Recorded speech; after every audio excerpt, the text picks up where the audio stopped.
bom começo para o nosso bate-papo com a defensora Júlia Lordello, que é defensora. Boa tarde, um prazer poder conversar com a senhora aqui no programa. A senhora que compõe um grupo de trabalho interinstitucional que vem acompanhando desde o início as ações de enfrentamento ao Covid, elaborando documentos, recomendações e todo tipo de medidas de fiscalização e também de apoio aí ao planejamento do poder público. Agora, nós sabemos que entre o número de casos confirmados e a subnotificação, inclusive aqui, quando os dados trazem a questão dos dados hospitalares, das internações, você pode ter uma diferença muito grande entre aquilo que está oficialmente registrado e aquilo que está acontecendo na realidade. Por exemplo, ontem eu estive no Hospital São Camilo e conversei com um médico lá, que falava que só no São Camilo tinha em torno de 100 pessoas e vem bater aqui exatamente com essas 84 que estão em hospitais ainda com suspeita, porém sem o exame ter confirmado, já que demora um pouco mais para sair o resultado. De modo que a realidade, os dados que nós temos já apontam uma situação dramática e isso pode ser ainda pior, este quadro, defensora. Boa tarde, qual a sua avaliação? Ouvindo um pouco baixo o seu áudio, mas eu estou conseguindo ouvir um pouquinho. Eu gostaria de agradecer, né, o espaço, né, a Defensoria Pública agradece a disponibilidade do Café com Notícias de nos receber e, basicamente, o que nós temos visto, Ana, é exatamente essa questão da subnotificação. Pelas nossas atuações e todas as recomendações que enviamos para os poderes públicos, tanto estadual quanto municipal, que os dados eles precisam ser passados à população em uma forma de uma prática educativa e também no sentido de para que eles percebam a relevância da atuação da população nessa medida do isolamento, que até hoje não existem estudos comprobatórios de qualquer outra medida, exceto o isolamento, como uma medida que seria mais eficaz para evitar essa disseminação sistêmica, né? Porque o coronavírus, né, na verdade, a pandemia viral causada pelo vírus coronavírus tipo Covid-19 é uma pandemia de alta contaminação, né? No estado do Amapá, que por dados passados no dia 28 de abril, a região norte passou a ser o epicentro da doença, né, no Brasil, passando inclusive o estado de São Paulo, a cidade de São Paulo especificamente, que era o epicentro da doença. Isso significa dizer que passamos não só o índice, que é o índice que a gente chama de índice epidemiológico. Esse índice é um importante indicador, Ana, e para todos os ouvintes compreenderem, para entender como anda a evolução da contaminação no estado. O estado do Amapá, no dia 9 de abril, estava em segundo lugar, certo? No índice nacional de epidemiologia, o que significa que todos os casos que são testados tinham 19 pessoas confirmadas a cada 100 mil habitantes. Lembrando que desses dados, a testagem feita no Brasil hoje é uma testagem considerada baixa, né? Muito diferente de outros países, como Coreia do Sul, como os Estados Unidos agora, que estão iniciando testagens em massa em alguns estados americanos, e o próprio estado de São Paulo informou hoje, em uma coletiva de imprensa, que iniciará a partir de maio, em determinados grupos de controle, testagens para verificar exatamente para reduzir esse grau de subnotificação. Essa testagem é só daqueles que buscam a rede de saúde, que são exatamente os casos graves, são 5% apenas. Aqui no estado do Amapá, em 9 de abril, eram 19 confirmados a cada 100 mil habitantes. No Amazonas, eram 23 confirmados a cada 100 mil. Passados apenas 20 dias, né, no dia 28, quando então a região norte passou a ser o epicentro, o estado do Amapá passou a ter 100 confirmados a cada 100 mil habitantes. Isso representa uma evolução de 5 vezes em apenas 20 dias. É importantíssimo que a população entenda que hoje o estado do Amapá ele não tem mais quase nenhum leito disponível na rede pública e na rede privada.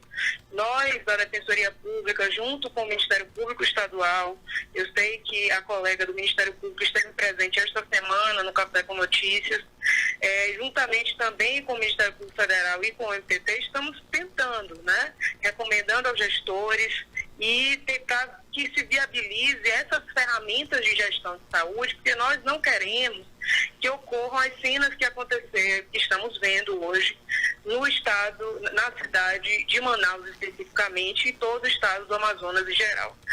De enterros diários de 140 pessoas, né?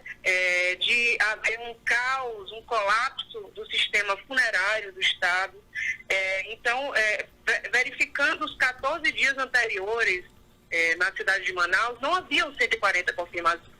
Então, todos esses indícios nos levam a crer que há, além da baixa testagem e do fato de que essa testagem é só de 5%, há uma possibilidade, tem estudos, inclusive hoje saiu um estudo especificamente do Rio de Janeiro, da Universidade do Rio de Janeiro, para que não se fale mais que apenas institutos externos ao Brasil que projetaram essa subnotificação maior aqui, de que essa subnotificação seria de quase 15 vezes, né? A realidade da contaminação no Brasil, isso sem se considerar que a região norte, especificamente o estado do Amapá, tem um dos menores índices de saneamento básico. Macapá tem apenas 10% da população tem acesso à rede encanada de esgoto, o que é um fator problematizador. Porque a outra medida, ou seja, a medida individual mais eficaz para a eliminação dos vírus é exatamente a lavagem com água e sabão, né, das mãos. Então, para além das medidas educativas, para que a população perceba que o isolamento é a medida coletiva para evitar a contaminação e o colapso do sistema público, o estudo do Rio de Janeiro demonstra exatamente isso. A importância é reduzir a quantidade de contaminados ao mesmo tempo. Nós temos uma curva crescente de maior número de contaminados e uma curva de recuperados que vem subindo muito pouco, comparado com o crescimento da curva de contaminação. E isso no estado do Amapá é um pouco problematizador diante de toda a estrutura de saúde que a gente bem conhece já do estado há alguns anos, né? A ausência de ferramentas de gestão, como a central de regulação, que desde 2013 o estado tem enfrentado uma certa dificuldade, apesar dos esforços dos órgãos de fiscalização, como o Ministério Público, para tentar viabilizar essa instalação, né? Então, nós tentamos, a Defensoria Pública agora, nessa semana, intensificar uma atuação nas mídias com a comunidade, para que eles percebam a importância e a relevância, sensibilizar os gestores, né? Os decretos municipal e estadual, eles devem, agora no dia 3 de maio, né, vão se findar.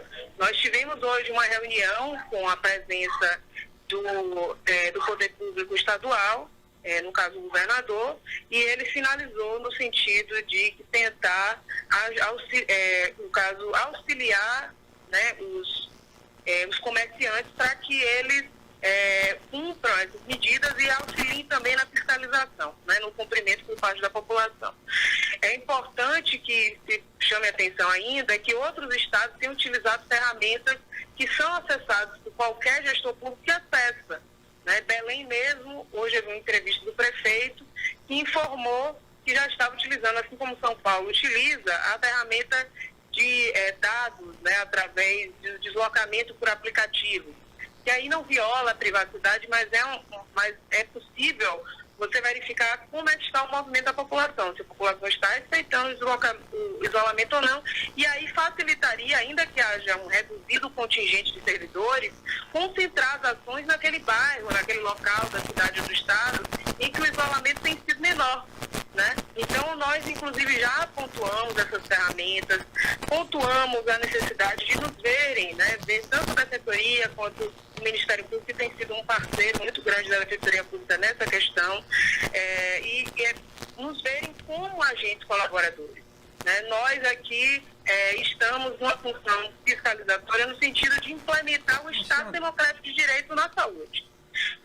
A nossa preocupação é que não haja um índice de subnotificação, que esse índice de subnotificação não se reflita nas cenas de inúmeras mortes coletivas, como tem acontecido em Manaus.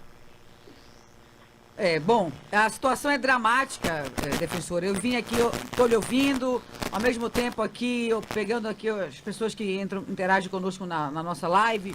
A Lília Monteiro, jornalista, falando que a senhora é uma defensora muito atuante, acompanhando o café. Elton Tavares, jornalista também. O Lincoln Américo, boa tarde na escuta. Lília Souza, boa tarde. Ana, gostaria que você falasse que as pessoas vão morrer de outras coisas, porque os hospitais vão estar lotados de pessoas com Covid, porque eu, durante a fiscalização, falo com as pessoas e elas só falam de morte de Covid e acho que isso é brincadeira. E quem está falando isso, defensora Lília Souza, é uma pessoa que trabalha no município na fiscalização, ela está direto. Hoje eu ouvi alguns empresários falando que tem muita dificuldade, inclusive na abordagem das pessoas nos estabelecimentos, de querer higienizar as mãos ou de manter o distanciamento. Ainda há muita negligência por parte da população, então também queria que a senhora direcionasse uma fala ao cidadão que ainda não compreendeu, porque me parece, defensora, que é o que pese todas as medidas de restrição e a luta para correr atrás desse prejuízo acumulado das deficiências na saúde pública, se não tiver um processo de conscientização e a população não fizer um pacto em defesa da vida, é uma guerra que vai se perder. Boa tarde, boa noite novamente, né? Eu entendo perfeitamente, concordo totalmente. A população precisa ser empoderada para que compreenda a relevância do seu papel nesse momento. O que acontece, Lília, e todos os ouvintes, e também Ana, é que as práticas educativas, elas foram tardiamente implementadas. Infelizmente, a situação das medidas confusas, né, passadas pelo próprio governo federal retardaram em muito. A OMS já tinha sinalizado desde setembro de 2015 que poderia haver essa pandemia. É uma pandemia de difícil manejo, é uma pandemia que causa uma série de problematizações e incrementa as dificuldades já existentes do poder público.